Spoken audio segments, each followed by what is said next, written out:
같이 기도하시겠습니다. 좋으신 하나님, 구원해 주신 은혜도 감사한데 성령이 역사하시는 교회 안에서 생명의 말씀으로 양육해 주시고 우리 마음 어루만져 주시고 우리의 갈 바를 깨달아 알게 하시니 더욱 감사드립니다. 세상은 크리스마스 이브라 하여 요란하고 들떠있는 연말 연시지만 우리 주님의 자녀들은 주님이 이 땅에 오신 목적을 기억하고 우리에게 베풀어 주신 구원의 선물의 크기를 알아가며 하나님을 경배하고 찬양하는 은혜로운 시간으로 이끌어 주시니 감사드립니다. 어두운 이 세상에서 구별되어 이 어둠을 밝히는 빛이 되게 하시고 썩어져가는 이 세상에서 구별되어 그리스도의 향기가 되어 세상 사람들을 주님께로 구원의 길로 영생의 길로 인도할 수 있도록 우리 모두를 들어 사용해 주시옵소서.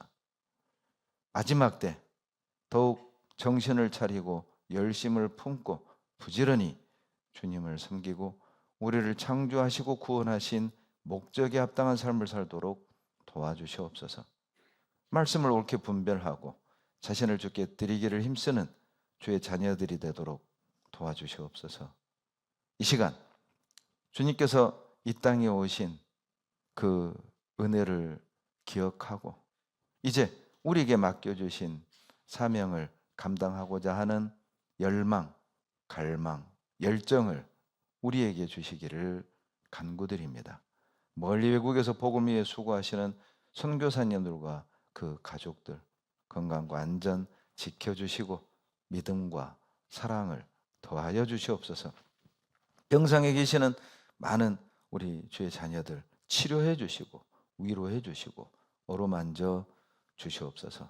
이 시간 성령께서 우리 가운데 충만히 역사하셔서 식어진 우리의 마음과 열정 뜨겁게 회복시켜 주시고 이제 지난 한 해 뒤로 하고 앞으로 어떻게 주님을 섬길 것인지 새로운 마음으로 다시 우리 연약한 무릎 붙들어 일으켜 세우며 믿음의 경주를 교회와 함께 한 발 한 발 나아갈 수 있도록 하나님 도와주시고 용기 주시옵소서. 우리를 사랑하시는 예수님 이름으로 감사하며 기도드렸습니다. 아멘. 마태복음 2장을 찾겠습니다. 신약 성경 마태복음 2장 1절로 9절 1절, 2절, 1절로 3절만 읽겠습니다. 2장 1절로 3절만 같이 읽겠습니다. 헤롯 왕 때에 예수께서 유대 베들레헴에서 나심에 동방으로부터 박사들이 예루살렘에 이르러 말하되 유대인의 왕으로 나신 이가 어디 있느뇨? 우리가 동방에서 그의 별을 보고 그에게 경배하러 왔노라 하니 헤롯 왕과 온 예루살렘이 듣고 소동한지라. 9절만 또 같이 읽겠습니다. 박사들이 왕의 말을 듣고 갈새 동방에서 보던 그 별이 문득 앞서 인도하여 가다가 악이 있는 곳 위에 머물러 섰는지라. 내일은 크리스마스라고 합니다. 크리스마스를 엑스마스라고도 하죠. 근데 그 엑스는 그리스어로 그리스도의 첫 글자 엑스인데 그리스 말로는 키라고 합니다. 키. 그래서 엑스마스 줄여서 엑스마스라고 우리는 읽죠. 또 프랑스어로는 크리스마스를 노엘이라고 합니다. 주님의 탄생일 그런 뜻이죠. 이 크리스마스라는 말 자체가 그리스도를 경배하는 날, 그리스도를 기뻐하고 찬양하는 날 그런 의미인데 오늘날 크리스마스는 노는 날처럼 퇴색이 돼버렸죠. 그리고 이제 추리와 그리고 성탄, 카드, 산타만 남아버렸습니다. 주님이 이 세상에 오신 그 날은 성경에 기록되어 있지 않기 때문에 알 수 없습니다. 그러나 분명한 것은 예수님이 이 땅에 오신 것은 분명한 사실입니다. 그렇다면 주님의 자녀들은 오신 날을 기념할 것이 아니라 주님이 오신 이유를 알고 그 목적을 알고 그리고 그 목적에 합당한 삶을 사는 것이 훨씬 더 중요하겠죠. 여러분, 옛날에 코미디 프로그램 중에 이런 게 있었어요.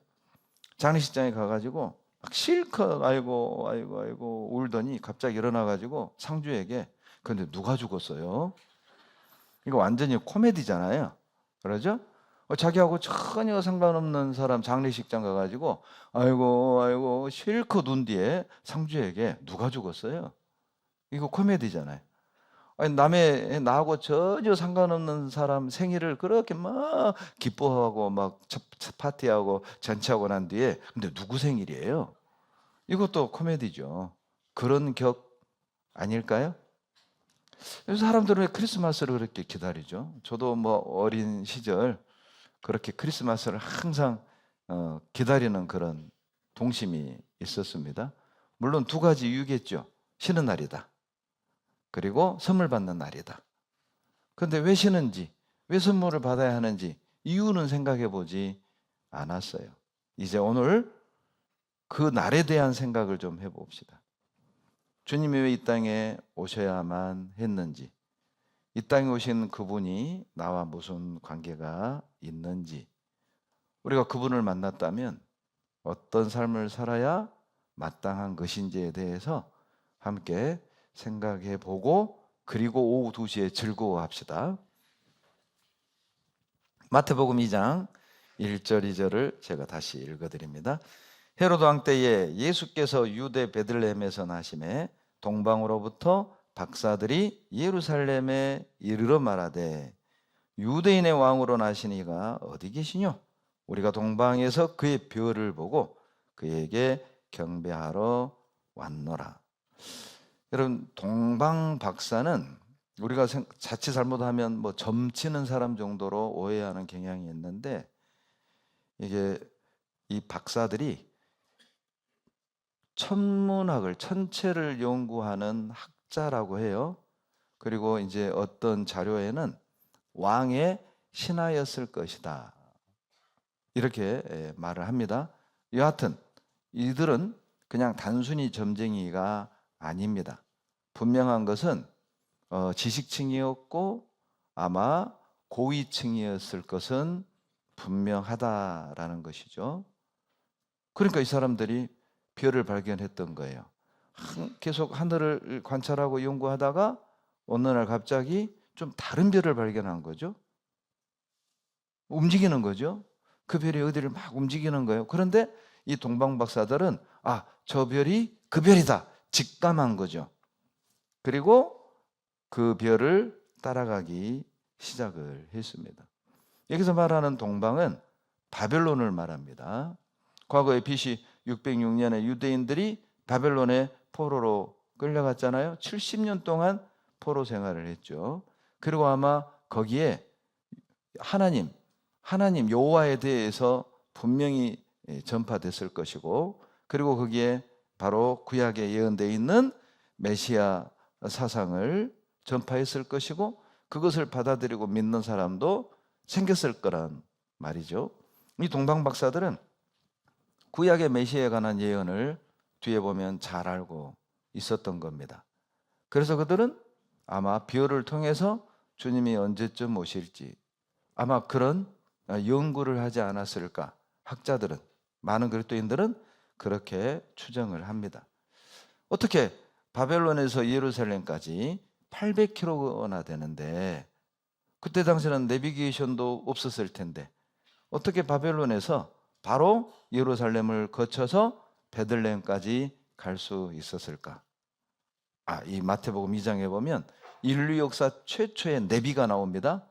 바로 2절에 그의 별이죠. 바로 하나님이 최초의 내비게이션을 주셨어요.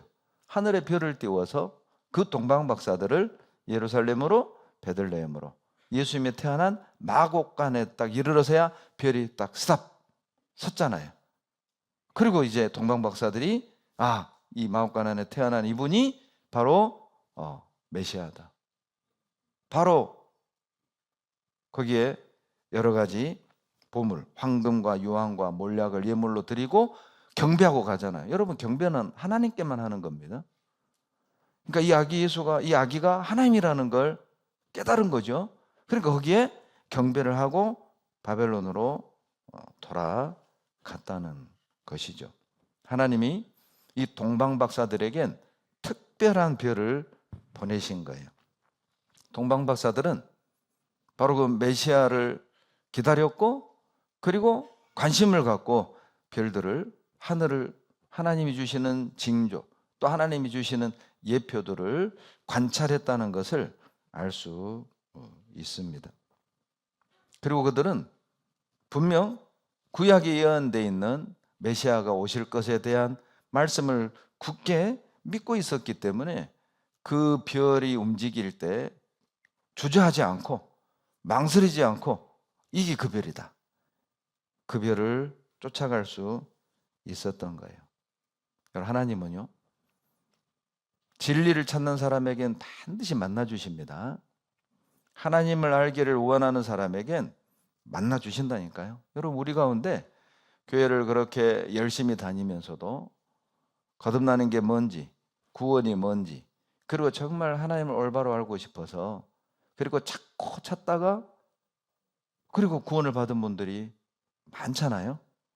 저도 그 중에 하나거든요.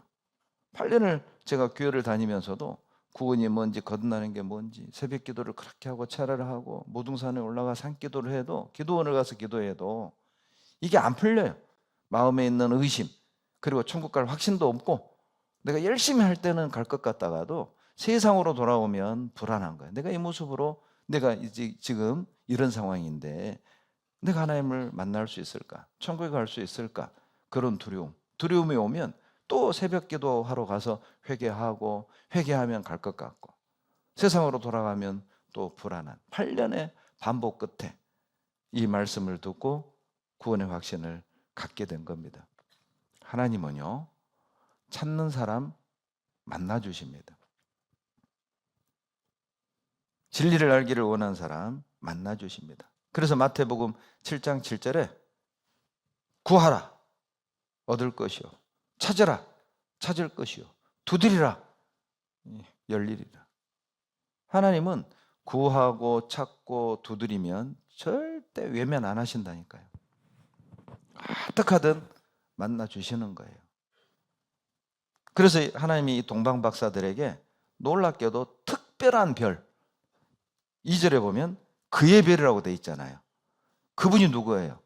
이들이 연구하고 이들이 그렇게 만나기를 원했던 메시아의 별, 그 별이라는 걸 알고 그 별을 쭉 따라왔던 것이죠. 그 별이 어디에까지 인도했냐면 예수님에까지 인도했습니다. 9절 보시죠.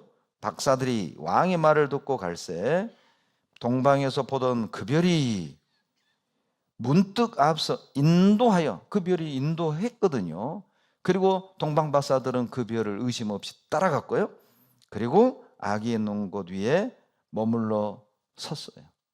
별이 그 마곡간에 딱 멈춘 겁니다.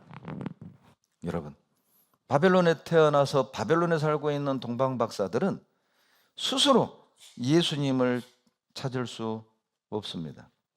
무슨 수로 바벨론에 사는 동방박사들이 베들레헴 마곡간에 태어난 예수님을 만날 수 있겠어요? 하나님이 인도하지 않으면 마곡간에 태어난 아기 예수를 만날 수 없는 것처럼, 여러분, 우리가 무슨 수로 우리가 나의 구원자 되신 예수 그리스도를, 십자가에 매달린 예수님을 만날 수 있겠습니까? 여러분, 열심히 교회 다닌다고 구원 얻는 게 아니잖아요. 헌금한다고 구원 얻는 게 아니잖아요. 착하게 산다고 구원 얻는 게 아니잖아요. 죄를 지을 때마다 그때 회개한다고 구원 얻는 게 아니잖아요. 율법 지켜서 구원 얻는 게 아니잖아요.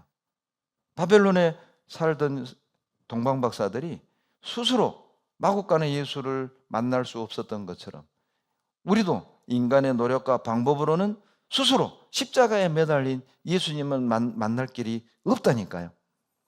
스스로 만날 수 없으니까 동방박사들에게는 그의 별을 보내준 거죠. 우리도 스스로 만날 수 없으니까 여러분, 별과 같은 구원받은 사람을 나한테 보내가지고 그분들을 통해서 우리도 말씀을 듣고 예수님을 만나 구원받은 거잖아요. 모든 사람에겐 여러분, 이 별이 필요합니다. 놀랍죠? 여러분, 그 하늘의 별이 왜 동방박사들에게만 보였을까요? 다른 사람들은 안 봤을까요? 그 별이 동방박사들 눈에만 보이는 그런 신비로운 그런 별이었을까요? 그럴 리는 없죠. 하늘에 떠있는, 천체에 떠있는 그 별, 동방박사들만 봤겠어요? 다른 사람도 봤을 거란 말이죠. 그런데 봤지만 많은 사람들이 그 별을 봤을 테지만 별을 따른 사람은 동방박사들 뿐이었습니다. 별을 보고도 안 따른 사람들이 태반이었어요. 아마 더 많은 사람은 하늘을 쳐다보지도 않았을 겁니다. 별을 못 봐서 못 쫓은 사람도 있겠죠. 왜요? 관심이 없으니까요. 메시아에 대해서 관심이 없으니까요. 하나님의 말씀에 대하여 관심이 없으니까요. 하나님의 계획에 대해서 관심이 없으면 알 길이 없어요. 볼 수가 없어요. 관심을 가져야만 볼 수 있고 알 수 있는 겁니다. 오늘날 우리에게도 동일합니다. 하나님이 하시는 일에 대하여 관심을 갖고 예수님의 은혜에 대하여 관심을 가져야만 보인다니까요. 관심을 갖고 보는 사람만 따를 수 있어요. 행동할 수 있어요. 실천할 수 있어요. 별을 보고 따르는 자들도 있었고 따르지 않는 자들도 그 당시 있었습니다. 별을 보고 따르는 사람만 예수님을 만났죠. 어찌 보면 동방박사들에겐 이 별은 내비게이션이죠. 안내자입니다. 항해사, 안내자. 지금도 사람들을 주님께로 인도하는 많은 안내자가 있잖아요. 그러죠? 여기 아마 앉아있는 우리 모두도 그 별이 있었어요. 나만의 별 말이죠. 그러죠? 저는 제 자매가 나의 별이었어요. 별같이 생겼잖아요. 반짝반짝. 여러분도 여러분의 별이 있죠? 남편이 전도해서, 또 친구가 전도해서, 직장 동료가 전도해서, 어떤 분은 병원에 입원했는데 옆에 있는 환자가, 어떤 분은 자식이 암 걸려가지고 진료받으려고 대기하고 있는데 뒤에서 똑같은 아이들이 똑같은 암에 걸린, 소아과 암에 걸린 자매님이 뒤에 서 있어서 주거니 받거니 하다가 전도돼서 구원을 받는 경우도 있고. 우리 그런 경우 있잖아요. 여러분, 나만의 별이 있다니까요. 주님께로 인도하는 모든 건 별이잖아요. 어찌 보면 성경도 별이죠. 어때요? 이 성경 말씀 듣다가 우리 마음이 주님께로 딱 돌아섰잖아요. 성경도 별이죠. 나를 전도한 사람도 별이죠. 여러분, 교회도 별입니다. 교회가 없었다면 우리가 어떻게 구원받았을까요? 우리를 안내하는, 주님께로 인도하는 그들을 따라왔기 때문에 우리도 주님을 만났고 지금 이 자리에 함께 할 수 있었던 것이죠. 마태복음 2장 8절 한번 보시죠. 마태복음 2장 8절에 보면 베들레헴으로 보내며 이르되 가서 아기에 대하여 자세히 알아보고 찾거든 내게 고하여 나도 가서 그에게 경배하게 하라. 놀랍지 않습니까? 여러분, 3절에 보면은요, 동방박사들이 왜 예루살렘에 왔는지를 분명히 말하고 있거든요. 2절에서 그의 별을 보고, 동방에서 그의 별을 보고, 메시아의 별을 보고 메시아를 경배하러 왔다, 하나님을 경배하러 왔다고 분명히 얘기해 줬잖아요. 그 소식을 듣고도 3절에 헤롯 왕과 예루살렘 사람들은 그냥 웅성웅성웅성 소란만 떨지, 소동만 하지 베들레헴으로 갈 생각을 하지 않은 거예요. 분명히요, 예루살렘 사람들도 이상한 별을 봤을 거란 말이에요.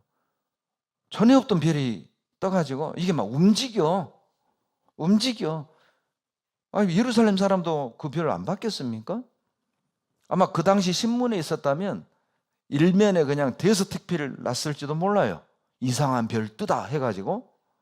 그런데 그 별이 어떤 별인지를 동방박사들이 3절에서 분명히 얘기했는데 아무도 베들레헴에 가지 않았습니다. 그냥 동방박사 그들만 베들레헴으로 갔죠. 지금도 그러죠. 하나님 우리에게 별을 보내줍니다. 구원받은 가족을 보내고 구원받은 친구를 보내고 구원받은 직장 동료를 보내잖아요. 그들이 별이잖아요. 그런데 안 듣는 거예요. 안 믿는 거예요. 그래서 헤매는 겁니다. 많은 사람들이 그래서 헤매는 거예요. 주님이 보낸 별을 따라가면 주님을 만날 텐데 자기 방식으로 주님을 만나려고 착하게 살고 고해성사하고 열심히 예배 드리고 교회만 왔다 갔다 하고 그러면 만날 거라고, 그러면 구원받을 거라고 헤매는 거죠. 여러분, 예루살렘에서 베들레헴까지는 대략 한 10km입니다. 자, 그러면 예루살렘 사람들은 10km나 되니까 베들레헴이 멀어서 안 갔다 쳐요. 베들레헴 사람들을 생각해 봅시다. 베들레헴 사람도 어느 날 움직이는 별을 봤을 거 아니에요. 베들레헴이니까 베들레헴에 있는 마곡간 멀지도 않잖아요. 그리고 마곡간에 그 별이 섰잖아요. 그러면 사람들이 이게 뭔 일이야? 저 별 이상하네, 움직이네, 따라가 보자. 한 명도 그러지 않았어요. 한 명도 그 별을 따르지 않았어요. 왜 따르지 않았을까요? 자, 우리식으로 말하면 야, 크리스마스 이브야, 놀러 가자, 여행 가자, 친구 만나, 영화 보러 가자, 밥 먹으러 가자. 노느라고, 여행 가느라고, 모임하느라고. 뭐 이상한 별은 떴긴 떴지만, 이상한 별 움직이긴 하지만 관심은 없어요. 노는 게 더 좋아, 모임이 더 좋아, 즐기는 게 더 좋아. 그래서 안 따른 사람도 있지 않겠어요? 지금도 많은 사람들이 여러 가지 이유를 대고 말씀을 거절하고 주님의 인도함 받기를 거절하잖아요. 죄송하지만 이방인만 그렇습니까? 지금도 주님이 별을 통해서 우리를 인도하잖아요. 주님 뜻 가운데로. 어찌 보면 이 말씀이 여러분 우리를 인도하는 별 아니겠습니까? 그런데 이 말씀을 듣고도 안 들어요. 안 들어요. 주님이 별을 보내는데도 별을 안 따라가. 구역 모임 때 여러분 간증하는 형제자매들의 간증이 나를 인도하는 별 아니겠어요? 그런데 안 들어요. 구역 모임도 안 와. 여러분 좋은 모임 때 간증하는 자매님들이 그 간증을 통해 하나님이 내 문제를 해결하고 인도할 계획이었는데 안 와. 안 들어. 그러니 인도함을 받지 못한 건 아닐까. 오늘날 평택의 60만에 이르러진 영혼들에게도 별이 필요합니다. 주님께 인도할 별이 필요한 거예요. 동방박사들에게만 별이 필요한 게 아닙니다. 평택의 60만 시민에게도 별이 필요해요. 그들이 주님께 인도하는 별을 볼 수만 있다면 그들도 주님을 만날 수 있지 않겠어요? 여러분, 우리가 그 별이 돼야 됩니다. 그들을 주님께 인도하는 그 별이 내가 돼야 되지 않겠어요? 다니엘서 12장 3절에 많은 사람을 옳은 대로 돌아오게 하는 자는 별과 같이 영원토록 비친다고 했잖아요. 많은 사람을 옳은 대로 돌아오게 하는 사람이 별이라니까요. 생명의 길로 인도하는 사람들이 별이라니까요. 예수님께 인도하는 사람들이 별이라니까요. 주님께로 인도하는 모든 것이 별인 겁니다. 어떻게 하든 세상 사람들을 주님께 인도해야 되지 않겠습니까? 디모데후서 3장 15절에 보면 내가 어려서부터 성경을 알았나니 성경은 능인으로 하여금 그리스도 예수 안에 있는 믿음으로 말미암아 구원에 이르는 지혜가 있게 하느니라. 성경은 모든 사람을 구원으로 인도합니다. 성경은 모든 사람을 예수님께로 인도한다니까요. 그러니까 성경이 별 아니겠습니까? 여러분, 이 말씀을 듣다 보면 강팍한 마음이 깨지고 고집이 꺾이고 세상에 있던 우리 마음이 점점 주님께로 돌아왔잖아요. 우리가 그래서 구원받은 사람이잖아요. 이 가운데도요, 술 좋아하고 도박 좋아하고 죄짓기 좋아하고 내 마음대로 살았던 사람들 아닙니까? 하나님 어디 있어? 죽으면 끝이지. 예수 믿으니 내 주먹으로 믿어라. 이런 사람도 있었잖아요.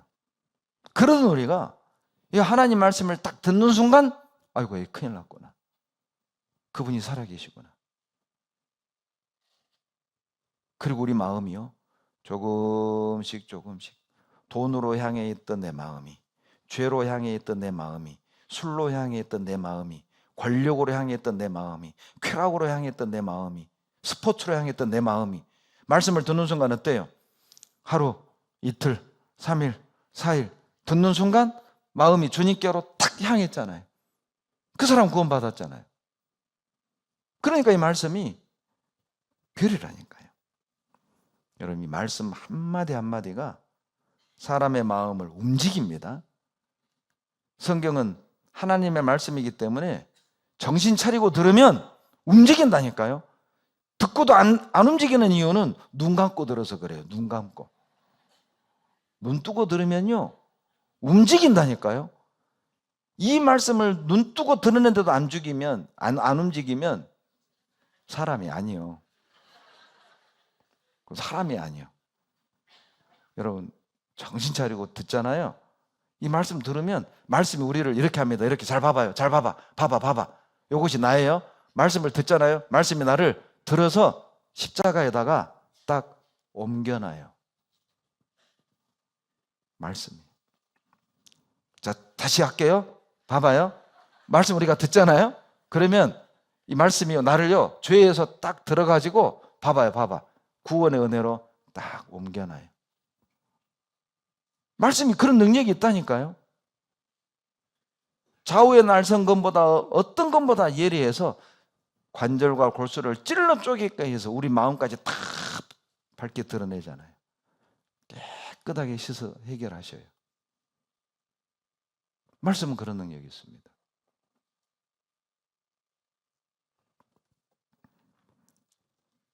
그래서 우리는 이 성경을 하루라도 읽지 않으면 헤맬 수밖에 없다니까요.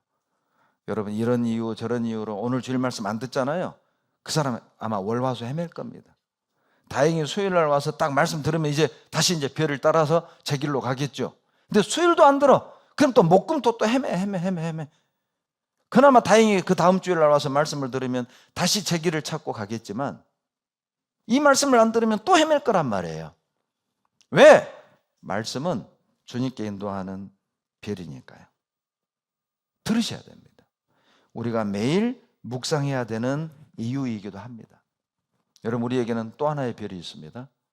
충성된 일꾼들이 사람들을 주님께 인도하는 별인 거예요. 요한계시록 2장을 찾습니다. 요한계시록 2장 1절. 요한계시록 2장 1절. 에베소 교회의 사자에게 편지하기를 오른손에 7별을 붙잡고 7 금촛대 사이에 다니시는 이가 가라사대. 예수님이 7별을 오른손에 탁 잡고 있다고 그랬죠. 이 별이 뭘까요? 성경은 성경으로 푸는 겁니다. 비유나 은유로 푸는 건 위험한 거예요. 성경은 성경 자체로 풀려요. 짝이 있죠. 1장 20절 보세요. 그 별이 뭔지 나옵니다. 같이 읽겠습니다. 내 본 것은 내 오른손에 7별의 비밀과 7 금촛대라. 7별은 7 교회의 사자요, 7 촛대는 7 교회니라. 7별이 뭐라고요? 7 교회의 사자. 그 사자는 일꾼이다, 그 말입니다. 여러분, 교회에 충성된 신실한 일꾼들이 바로 별입니다. 별. 일꾼들의 섬김, 일꾼들의 희생, 일꾼들의 헌신을 통해서 사람들이 주님께 인도된다니까요. 주님을 만날 수 있도록 안내한다니까요. 그래서 잘 봐봐요. 이 참된 일꾼들은 그냥 별이 아닙니다. 어떤 별이냐? 보세요. 붙들린 별이에요. 주님의 손에 딱 붙들린 별. 여러분, 이 주님 손에 붙들린 별이어야만 사람들을 주님께 인도하는 거예요. 주님께 붙들리지 않은 별들은 유리방황하는 별입니다. 지 마음대로 기분 좋으면 교회 왔다가 기분 나쁘면 안 나오고 상황 되면 봉사했다가 뭐 안 되면 말고, 그게 뭐 유리방황하는 별. 여러분, 유리하는 별은 유다서 1장에 영원한 흑암으로 들어가는 거예요. 별은 별인데 자기 위치를 못 지키는 별, 자기 역할을 다하지 못하는 별, 어둠으로 들어간다니까요. 밝을 수가 없어요. 마음에 기쁠 수가 없어요. 답답해, 이러면 안 되는데 하면서도 계속 방황하는 거죠. 그런데 주님 손에 딱 붙들린 별은요, 어떤 별입니까? 주님의 사랑에, 주님의 은혜에 딱 붙들려서 어때요? 정한 위치를 지키는, 자기 역할을 다하는 그 별이잖아요. 여러분 스스로에게 물어보세요. 나는 붙들린 별입니까? 내 마음대로 하는 별입니까? 교회 말도 안 들어요. 질서도 몰라요. 붙들린 별이어야 됩니다. 붙들린 별은 사람들을 주님께 인도한다니까요. 여러분, 주님의 사랑과 은혜에 딱 붙들릴 때 다른 영혼들, 내 가족을, 내 친구를, 내 이웃들을 주님께 인도할 수 있어요. 하나님은 주님 사랑에 붙들린 사람들을 통해서 일을 하시는 거예요. 놀라운 역사를 나타내셔요. 여러분 보세요. 모세의 손에 붙들린 지팡이를 쫙 바다를 향했을 때 갈라졌잖아요. 삼손의 손에 붙들린 나귀 턱뼈로 블레셋 600명 쳐 죽였잖아요.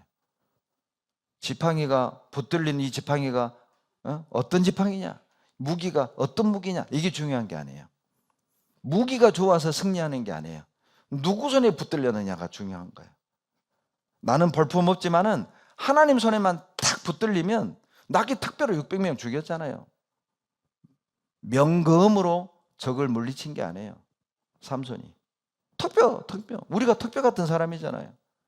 정말 가진 것도 없고 아는 것도 없고 배운 것도 없고, 그런데 우리가 주님께 탁 붙들리고 은혜에 붙들리고 사랑에 탁 붙들리면 이긴다니까요. 그러니까 내 부족한 거 채우려고 하지 말고 주님께 붙들리려고 노력하셔야 돼요. 은혜와 사랑에 붙들리도록 노력을 해야지. 나도 뭐 멋지게 외제차 타고 막 멋진 집에 살고, 제발 그 신경 끄세요. 그래야 전도되는 게 아니에요. 목사님, 내가 이렇게 누추한 곳에 사는데 가족들에게 복음 전하겠어요? 그럼 가난한 사람은, 하나님이 가난한 사람 통해 역사 안 하던가요? 가난한 자가 복이 있다고 했잖아요. 우리는 너무 인간적인 생각으로 전도하려고 하고 인간적인 생각으로 신앙생활을 하려고 하는 거예요. 있어야 전도할 거 아닙니까? 밥도 사주고 용돈도 주고. 있으면 좋게 하죠. 근데 지금 없잖아요. 그러면 없는 대로 전도하겠다 그 말에 하나님이 왜 없는 나를 구원했겠어요? 지금 너를 쓰겠다 그 뜻이잖아요. 근데 우리는 인간적인 논리로 있어야 전도하죠. 자기 생각 버리셔요. 사랑에 붙들리셨나요? 은혜에 붙들리셨나요? 그것이 문제죠. 있고 없음과 환경의 문제는 아니란 뜻입니다. 붙잡힌 별들은 자기 위치를 고수하고 주님이 인도하는 대로 운행하는 별이잖아요. 붙잡혀 있으니까. 그렇죠? 붙잡힌 대로, 이끄는 대로 운행하는 별, 그들을 통해 자기 말씀대로 교회 질서 안에 헌신하는 사람 통해 하나님이 역사하실 것을 말하는 겁니다. 여러분, 별은 하늘에 뜨죠? 하늘에 뜨잖아요. 무슨 뜻이죠? 여러분, 하늘에 소망을 두고 사는 사람들을 통해 사람들을 주님께 인도한다 그 말이에요. 그러니까 붙잡힌 별이죠. 우리가 사는 목적, 공부하는 목적, 돈을 버는 목적, 결혼하는 목적, 그리고 가정을 꾸리는 목적이 하늘에 있어야 된다니까. 하늘에. 이번에 시애틀 동계수련회를 하는데 어떤 수양관을 빌렸습니다. 기독교 단체 수양관입니다. 그런데 한쪽 벽면에요, 우리가 알고 있는 알고 있는 영원한 것을 위하여 영원하지 않은 것을 포기할 줄 아는 것은 결코 어리석은 것이 아니다. 바로 짐 엘리엇의 했던 말이죠. 그걸 원문으로 써놨어요. 원문의 내용은 이겁니다. 이루어지지 않는 것을 얻기 위하여 지킬 수 없는 것을 포기하는 사람은 어리석은 사람이 아니다. 그것을 의역해서 영원한 것을 얻기 위하여 영원하지 않은 것을 포기할 줄 아는 사람은 어리석은 사람이 아닙니다.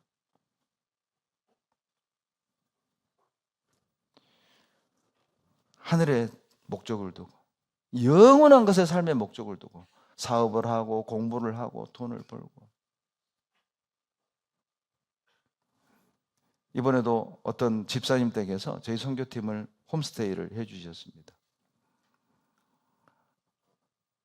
저 태어나서 그런 아침은 처음 먹어봤네요. 참 왕대접을 받았습니다. 그분은 한국의 좋은 직장을 버리고 하나님의 인도함을 따라 시애틀로 가서 16년째 되는, 그리고 전혀 제가 볼 땐 저 집사님이 저렇게 살 수 있을까?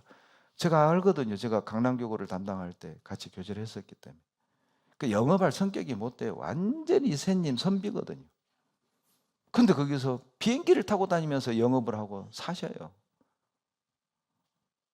그런데 이제 저희들을 당신 집에 초대해가지고 그렇게 온 가족이, 저는 부럽더라고요. 동교수련을 하는데 아버지는 사회 보고 딸은 반주하고 아들은 내 옆에서 통역하고 그 집이 다 해먹어요. 너무 아름다운 거예요. 그리고 뭐 엄마는 또 찬양대. 그렇게 사는 거예요. 감사함으로, 기쁨으로, 하늘의 소망을 두고. 그러니 그분을 보고 다 교회 붙고 그 가정을 보고 신방 가는 곳마다 만나는 분들마다 칭찬을 해요. 저 집사님 참 훌륭하다고. 그리고요, 자매님이 교회를 안 나와. 그 자매님 댁 신방을 갔더니 본인은 교회 안 나오면서 그 집사님 가족에게 미안하다고. 내가 힘이 돼야 되는데. 그러니까 교회에 안 나오는 분들조차도 그 집사님에게는 미안한 마음을 가질 정도로. 지금은 시애틀 교회가 물론 과거보다는 참 튼튼한 교회가 되어가고 있습니다만 아마 정말 그 교회는 성장할 겁니다. 하와이 교회도 그렇고. 왜? 별이 하늘에 뜬 것처럼 하늘에 소망을 두고 사는 그 별이 있기 때문에 그 별을 보고 많은 사람들이 교회 안으로 들어올 겁니다. 우리 교회도 그런 별이 참 많습니다. 우리 평택교회도. 근데 아직도 유리방황하는 별이 몇 개 있어서 아프긴 하지만은 그 별도 곧 자리 잡을 겁니다. 여러분, 오늘 말씀을 꼭 마음에 새기십시오. 어떤 별이 될 것인지. 별은 밝기가 다 다릅니다. 밝은 별도 있고 저 멀리 희미한 별도 있잖아요. 별은 밝기가 다 다른 것처럼 주님은요, 우리 그리스도인들의 각자의 모습을 통해 영혼을 주님께 인도한다니까요. 뭐 몇 룩스 이상 빛나는 별만 하나님이 사용하는 게 아니에요. 밝은 별을 통해서도 하나님이 사람들을 인도하고 희미하지만 그 별을 보고도 길을 찾잖아요. 그 별을 보고도 방향을 잡잖아요. 쓴다고 써. 제가 어떤 자매님을 상담하는데요, 이분이요, 목사님, 저는요 교회에 도움이 안 되는 것 같아요. 전도도 못하고 아는 것도 없고 찬양도 못하고 성격도 내성적이고 저는 달란트가 없어요. 저는 교회에 필요가 없어 보여요. 나 이런 상담도 처음 해봅니다. 그런 생각을 가지고 있더라고요. 그래서 제가 그분에게 고린도전서 12장을 보여줬습니다. 다 입이겠느냐? 다 눈이겠느냐? 다 손이겠느냐? 다 발이겠느냐? 손이 발들어 너 쓸데없어. 입이 손들어 너 쓸데없어. 할 수 있느냐? 교회가 다 입만 있으면 얼마나 시끄럽겠어요. 교회 그냥 입만 있어. 입만 그냥 잘잘 얼마나 시끄러워요. 교회가 또 귀만 있어. 귀만 얼마나 또 조용하겠어요. 누가 말을 해야 될 거 아니에요. 여러분, 입도 있고 귀도 있고 손도 있고 발도 있고. 제가 그랬어요. 자매님은 말도 못하고 찬양도 못하고 아는 것도 없고 잘난 것도 없고 달란트도 없으면, 그러면 자매님은 주님의 몸된 교회에서 보니까 발톱이네요. 발톱이요. 발톱. 여러분, 엄지발가락 발톱 없으면 걸어요, 못 걸어요? 걸어요.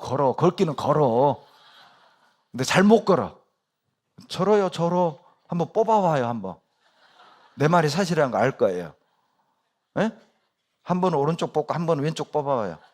엄지발가락 발톱을 뽑으세요. 뽑으려면 못 걷는다니까요. 전다니까요. 저래요. 제 가족 중에 한 분이 피부암 걸려가지고 엄지발가락 몇 분의 1을 잘랐어요. 조금 잘랐어요. 근데 가만히 보면 젖어요. 절어요. 다 자른 것도 아니에요. 조금 잘랐다고. 근데 당신은 몰라요. 필요 없는 게 없다니까요, 이 몸에. 여러분, 제 눈 좀 봐요. 필요 없게 생겼어요? 필요 없는 게 없다니까요. 이렇게 생겼지만 잘 보여요.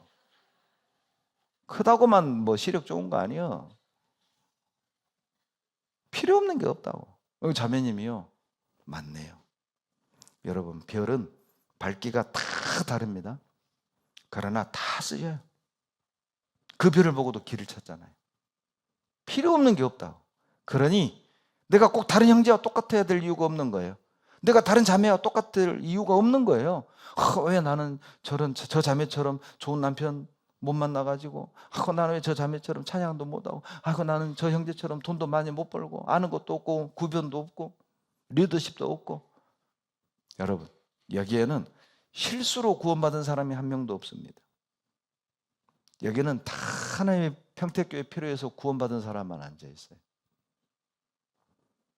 여러분, 부엌에서 그릇은 다양합니다. 자, 냉면은 어디에 담아 먹어요? 냉면 그릇에. 간장은 어디에 담아 먹어요? 간장 종지. 근데 간장 종지가 냉면 그릇 보고 부럽다. 나는 언제 너 것처럼 크냐? 나는 작은 거 보니까 쓸데없어. 여러분, 간장 종지에 냉면 먹어요, 못 먹어요? 그 먹으려면 먹는데 또 누가 그러더라. 먹어요 그러더라고. 하여간 그 오기하고는 그냥 먹으려면 먹죠. 맞아요. 먹으려면 먹어요. 그러나 남들이 보면 미쳤다고 할 거예요. 간장 종기에다가 이렇게 먹어야 되잖아. 이게 냉면 먹는 거예요. 그러니까 용도가 다른 거라니까요. 그러니까 나는 왜 교회에서 나는 저렇게 안 쓰지? 그렇게 생각하지 말아요. 다 필요해요, 여러분. 다 귀해요. 그걸 믿으셔야 돼요. 그러니 자기 자리를 지키는 붙들린 별이 돼야 된다고요. 여러분, 바르게 사랑하는 신실한 그리스도인들도 다 별입니다. 마태복음 5장 14절로 16절에 너희는 세상의 빛이라고 그랬잖아요. 빛. 이같이 너희 빛을 사람 앞에 비치게 하여 너희로 너희 착한 행실을 보고 하늘에 계신 너희 아버지께 영광을 돌리게 하라. 마태복음 5장 14절로 15절. 너희는 빛이라고 그랬잖아요. 우리 별이에요, 별. 비치는 별이라고요. 우리는 발광체가 아니죠. 태양은 발광체죠. 예수님은 스스로 빛나셔요. 우리는 별처럼 그 빛을 받아 비추는 반사체죠. 별이죠. 그러니까 우리는 그 착한 행실이 빛나는 별이라니까요.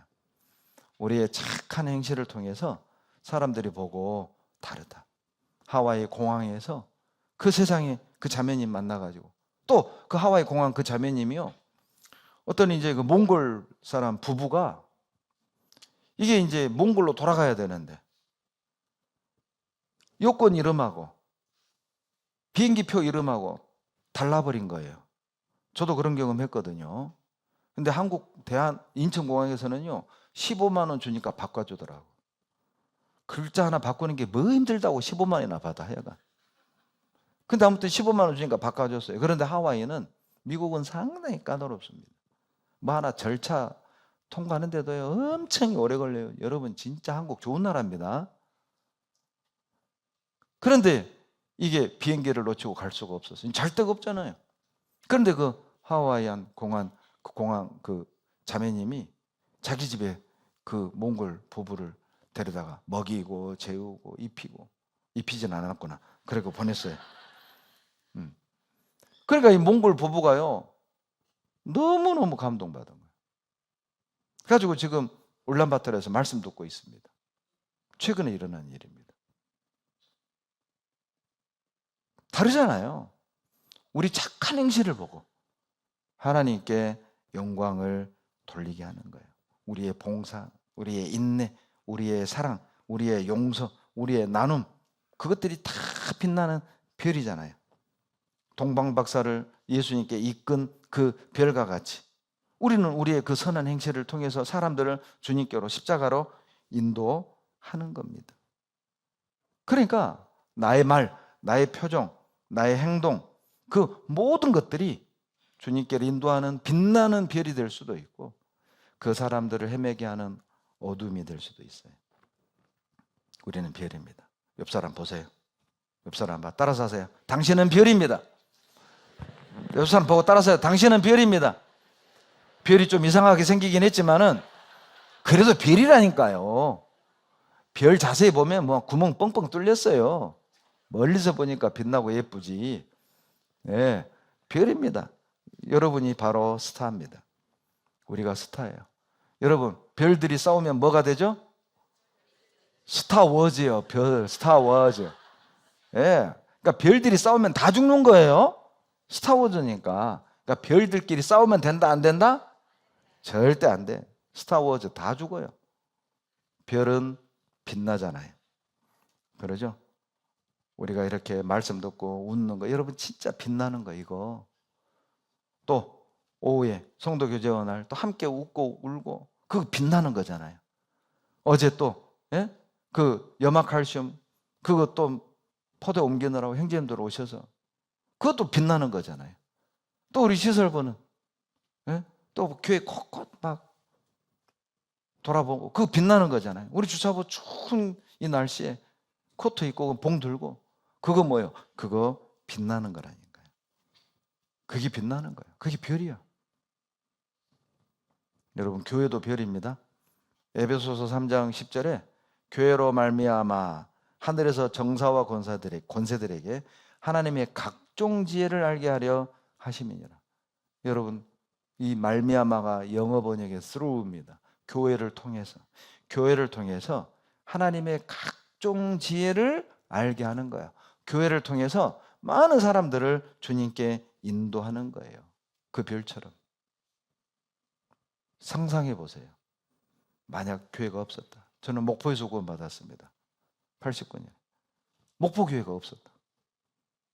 만약에 이번에 평택에서 구원받은 우리 형제자매들은 평택교회가 없었다면 어쩔 뻔했어요. 이 가운데 어떤 분은요 아파트 여기 옆에 아파트로 이사 와가지고 교회 찾느라고 이 교회 저 교회 돌아다니다가 우리 교회 딱 오셔서 말씀 듣고 구원받은 분도 계시다니까요. 교회가 없었다면 어떻게 됐겠습니까? 그러니 교회가 주님께 인도하는 별인 겁니다. 그러니까 우리가 교회를 소중하게 생각하고 교회를 사랑해야 되는 거예요. 여러분 뭐 이 반지도요 이게 이제 오래되면 막 떼끼잖아요. 그러죠. 그런데 이거 금은방에 가서 이게 딱 닦으면요 이렇게 빛납니다. 닦으면 빛나잖아요. 우리 별이 그런다고요. 어떤 별은 그렇게 막 빛나는 우리 교회가 그 별이 되도록 우리가 닦아야 돼. 닦아. 서로 사랑하는 게 뭐예요? 광나게 닦는 거예요. 구두도 막 광 내면 반짝반짝 빛나잖아요. 여러분 생각에 우리 평택교회는 어떤 교회입니까? 반짝반짝 광나는 빛나는 교회입니까? 아니면 그냥 때가 끼어가지고 희끗 저것이 뭐요? 알 길 없는 교회입니까? 그건 우리가 만드는 겁니다. 혹여라도 우리 교회는 좀 희끗희끗해. 그건 자기가 희끗희끗한 것일 수 있어요. 자기가 광나는 사람은요, 교회가 빛난다니까요. 우리가 만들어야죠. 반짝반짝 빛나야 멀리서도 보고 올 거 아니에요. 별이 좀 커야 더 멀리서 보고 올 거 아니에요. 크고 빛나는 별을 우리가 만들어 봅시다.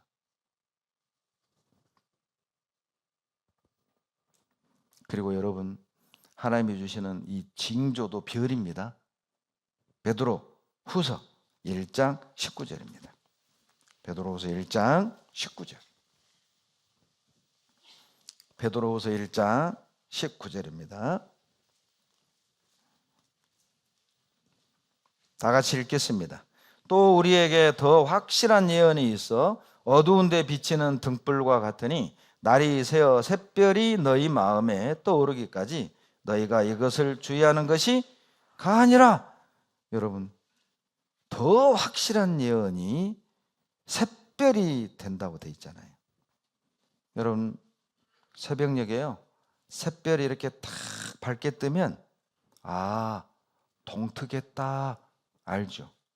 동틀 때 샛별이 제일 밝습니다. 뭐 금성이라고 하죠. 그 샛별을 동트기 전 샛별이 제일 밝아요. 그러니까 옛날에 어른들은 샛별이 확 밝으면 아이고 이제 곧 동트겠네. 이제 일하러 나가는 거. 일하러 연장 들고 삽 들고 꽃갱이 들고. 이 샛별이 여러분, 하나님 우리에게도 계속 샛별을 주셔요. 바로 성경에 있는 예언이 샛별이라고 하잖아요. 동트겠구나. 이 예언을 보면, 이 징조를 보면 주님 오시겠구나. 그걸 알 수 있도록 징조가, 예언이 샛별입니다. 그래서 마태복음 24장 3절에 제자들이 예수님께 묻잖아요. 세상 끝에 주의 임하심과 세상 끝에 무슨 징조가 있겠습니까? 징조를 보면 세상 끝이구나. 주님 오시구나. 동트겠구나. 샛별이 뜨면 동틀 것을 하는 것처럼 주님이 말씀하시는 징조가 성취되면 끝이 오겠구나. 주님 오시겠구나. 알 수 있도록. 그러니 징조가 믿는 우리에게는 샛별인 것이죠. 여러분, 이 성경의 예언의 말씀을 듣고 고집이 탁 꺾이고 성경이 믿어지고 하나님이 믿어지고 구원받는 분들이 많이 있잖아요. 예? 왜? 예언은요, 하나님의 영역이잖아요. 인간이 어떻게 1년 뒤를 압니까? 인간이 어떻게 100년 뒤를 압니까? 그런데 성경은 수천 년 전에 기록이 됐고 수천 년 뒤에 일어날 일이 기록되어 있고 그대로 이루어지는 걸 우리가 보잖아요. 그러니 하나님 말씀이죠. 그러니 놀라울 수밖에요. 인간이 지어낼 수 있는 내용이 아니잖아요. 그 예언의 말씀을 듣고 깜짝 놀라잖아요. 이거 하나님 말씀이다. 하나님 살아계신다. 성경대로 예언이 이루어진다는 것은 하나님이 살아계신다는 확실한 증거고, 살아계시기 때문에 성경이 이루어지는 것이고, 그리고 하나님이 인간 역사에 개입하고 있을 뿐만 아니라 개인의 삶 속에도 개입하고 있다는 강력한 증거가 되는 거예요. 요한복음 13장 19절에 일 이루기 전에 미리 너희에게 이름은 일 이룰 때에 내가 너희로 믿게 하려 함이라. 징조가 이루어지는 걸 보면 믿을 수밖에 없어요. 그래서 이 징조가 우리에게 별이라니까요. 별. 여러분, 우리는요 이 징조를 보고 믿는 시대입니다. 그리고요 이 징조의 별이 한두 개가 아닌 겁니다. 여러분, 요즘 계속 하마스 시끄럽죠.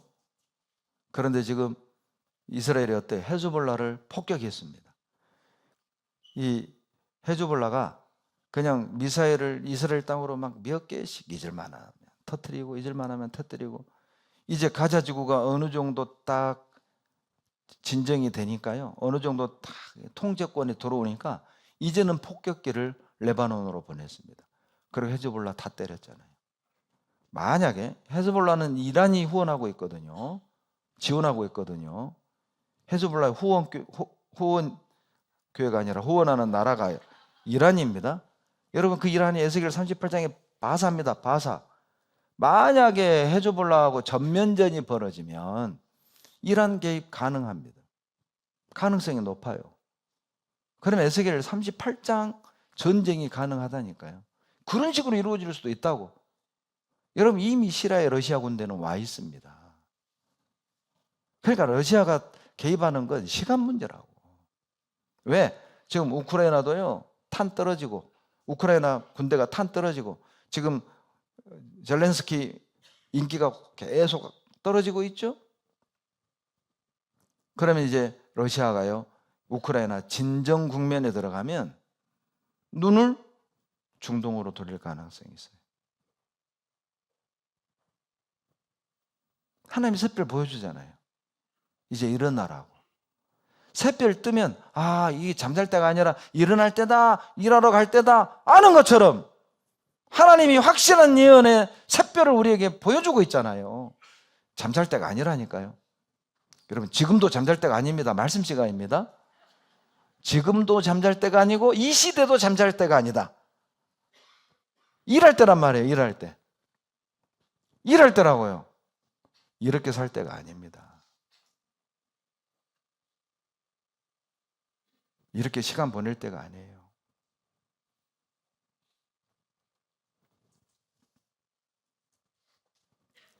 그리스도인들이 주님을 따르게 하는 징조가 돼야 돼요.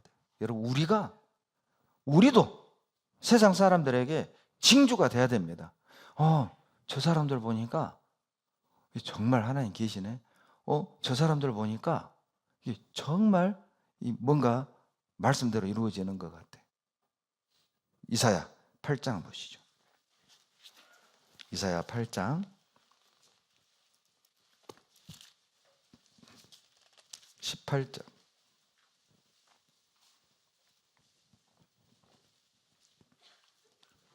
이사야 8장 18절. 다 같이 읽겠습니다. 보라, 나와 및 여호와께서 내게 주신 자녀들이 이스라엘 중에 징조와 예표가 되었나니 이는 시온산에 계신 만군의 여호와께로 말미암은 것이니라. 주의 자녀들이 세상 사람들에게 징조, 예표가 되었다니까요. 즉 우리를 보고 성경 사실이구나, 우리를 보고 하나님 살아계시구나, 우리를 보고 구원으로 인도되어져야 한다는 거예요. 우리가 징조입니다. 우리가 바로 별이라는 것이죠.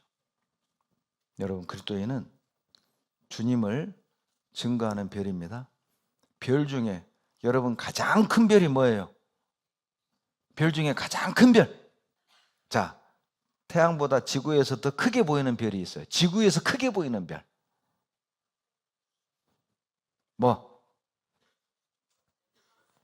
달. 달입니다. 달이 제일 크게 보이잖아요.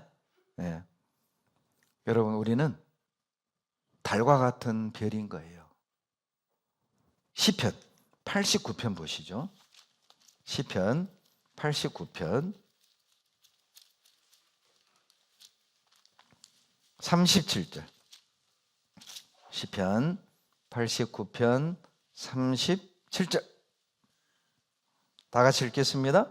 또 궁창의 확실한 증인 달같이 영원히 견고케 되리라 하셨도다. 우리는 별 중에 어떤 별이냐? 가장 큰 별, 달과 같은 별이에요. 여러분, 태양은 스스로 빛을 내는 발광체죠. 예수님의 그림자입니다. 달은 태양빛을 받아 비추는 반사체예요. 그리스도인의 모형이죠. 여러분, 캄캄한 밤에 태양이 없어진 것이 아니라 보이지 않지만 존재한다는 확실한 증거는 별과 달이에요.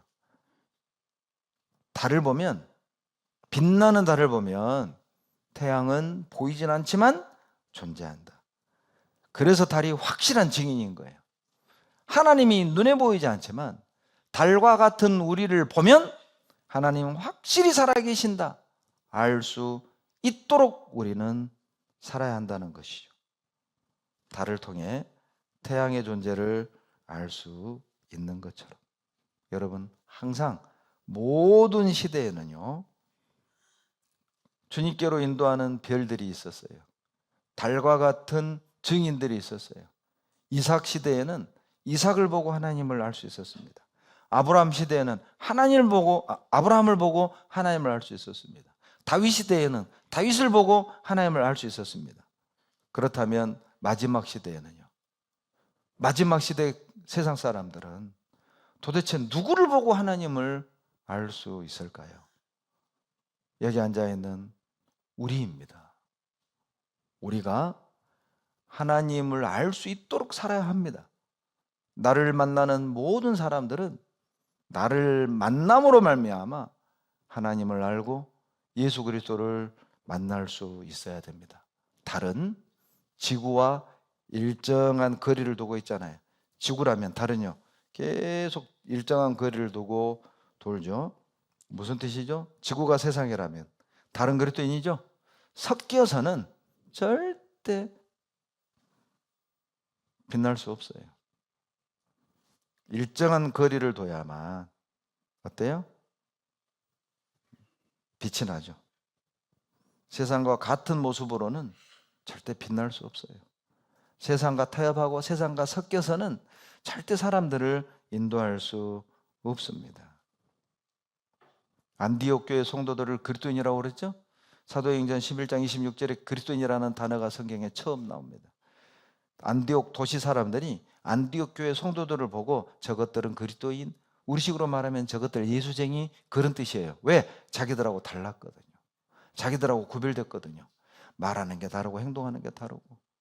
그 당시 자매라는 건요 성상대, 잠자리 상대를 몸파는 여자를 자매라고 불렀어요.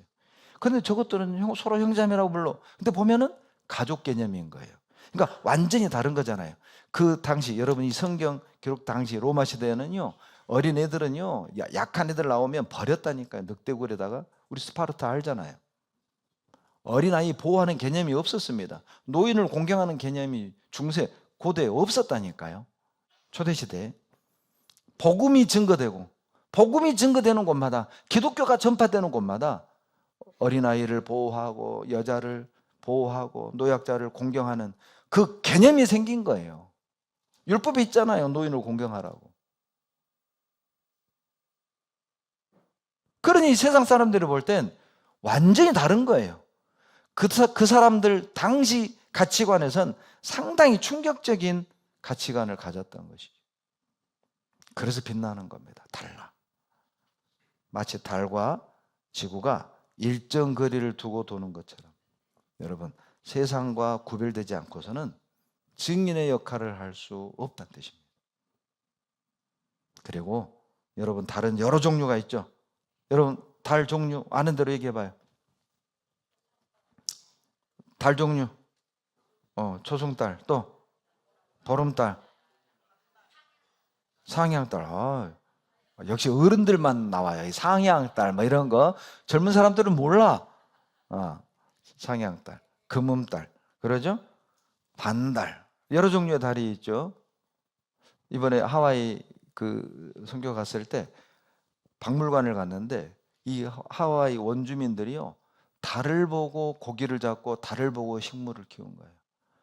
가지고 보름달일 때, 반달일 때, 여러분 초승달이요 요겁니다. 요렇게 뜬 게 초승달입니다.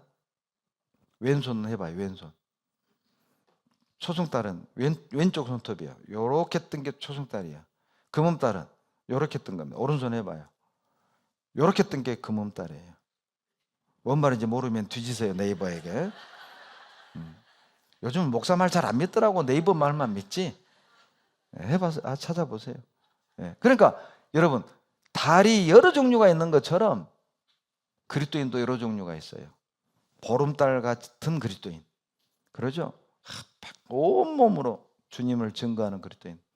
반달 같은 그리스도인, 반쪽은 잘해. 근데 또 이건 또 참 아쉬워. 또 초승달 같으니 그나마 손톱 사이즈 정도는 빛나.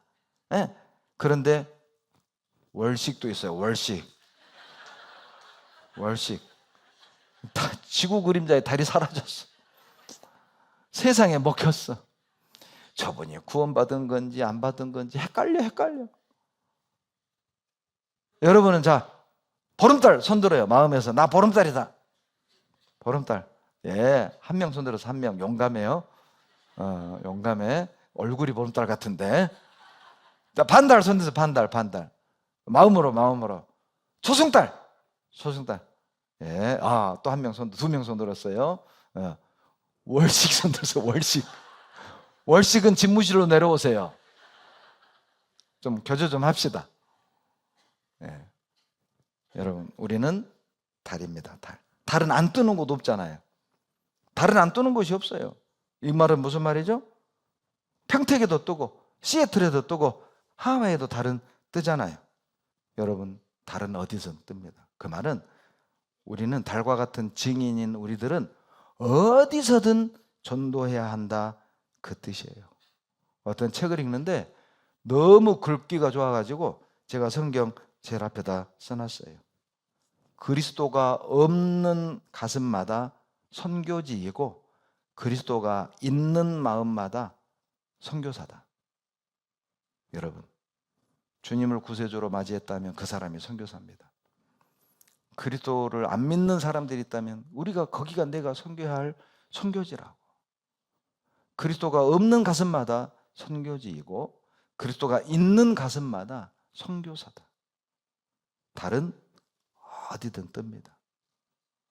우리는 어디든 가서 전도해야 돼요. 편하게 살 생각 마세요. 절대 편하게 살 생각 마십시오. 위고노처럼이라는 그 책에 프랑스의 복음주의자들을 위고노라고 합니다. 19살에 감옥에 갇혔습니다. 35년 동안 감옥에 갇혔습니다. 그리고 그 감옥에서 많은 여자 죄수들을 위로하고 말씀을 가르치고 주님께로 이끌었던 한 그리스도인의 이야기가 위고노처럼이라는 책에 나옵니다. 감옥 안에 바위 땅바닥 그 돌에다가 글을 하나 새겼어요. 레지스테. 이것이 오늘날 레지스탕스, 저항하다라는 뜻입니다. 레지스탕스의 어원이 레지스테입니다. 저항하라. 편하게 살고 싶은 마음에 저항하라. 고난을 두려워하는 마음을 저항하라. 세상을 저항하라. 육신을 저항하라. 죄를 저항하라. 욕심을 저항하라. 정욕을 저항하라. 자존심을 저항하라. 자기 생각을 저항하라. 싸워라. 편하게 살 생각 말하는 겁니다. 편하게 살면서 하나님의 영광을 꿈꾸는 건 기적을 꿈꾸는 거예요.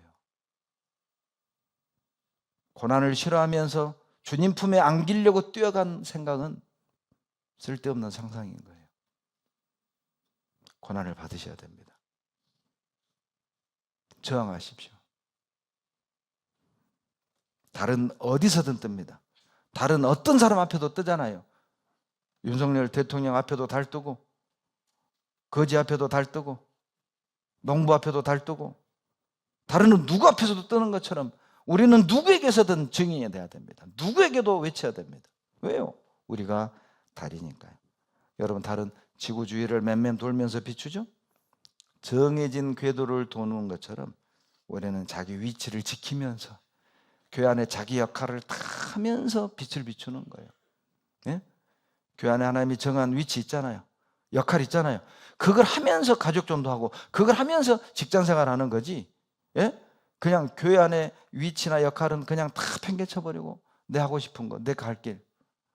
하나님께 인도할 수 없습니다. 그건 유리하는 별이에요. 자기 위치를 지키면서 교회 안에 교제하면서 교회 안에서 봉사하면서 일을 하고 공부를 하고 사업을 하는 겁니다.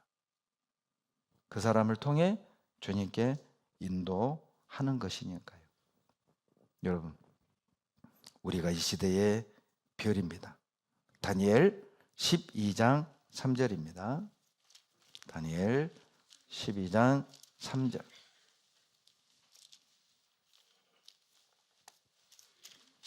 다니엘 12장 3절. 다 같이 읽겠습니다.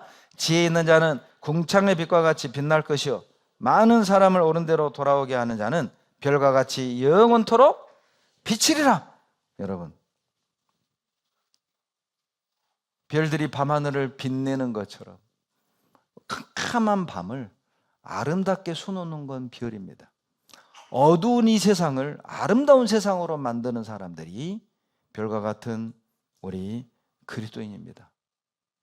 캄캄한 내 인생 아름답게 비추는 유일한 방법은 많은 사람들을 옳은 대로 돌아오는 일을 하는 것입니다. 그때 우리는 빛날 것입니다. 여러분, 평택의 별이 되십시오. 많은 사람들을 옳은 대로 돌아오게 하는 그런 빛나는 별이 되십시오. 이 어두운 세상을 아름다운 세상으로 만들 줄 아는 별이 되십시오. 어두운 내 인생, 어두운 우리 가족을 아름답게 빛나게 하는 그런 별이 되십시오. 기도하겠습니다. 하나님, 감사합니다. 우리가 밤하늘을 빛내는 어두운 이 세상을 빛내는 별이 되게 도와주십시오. 평택의 별이 되게 도와주십시오. 내 친구들을, 내 가족을, 내 직장 동료들을, 내 이웃들을, 나를 만나는 사람들을 주님께 인도하는 별이 되게 해주십시오. 밝게 빛나는 큰 별이 되게 해주십시오. 우리 평택교회가 많은 사람들을 주님께 인도하는 큰 별, 빛나는 별이 되게 도와주시옵소서. 우리를 사랑하시는 예수님 이름으로 감사하며 기도드렸습니다. 아멘.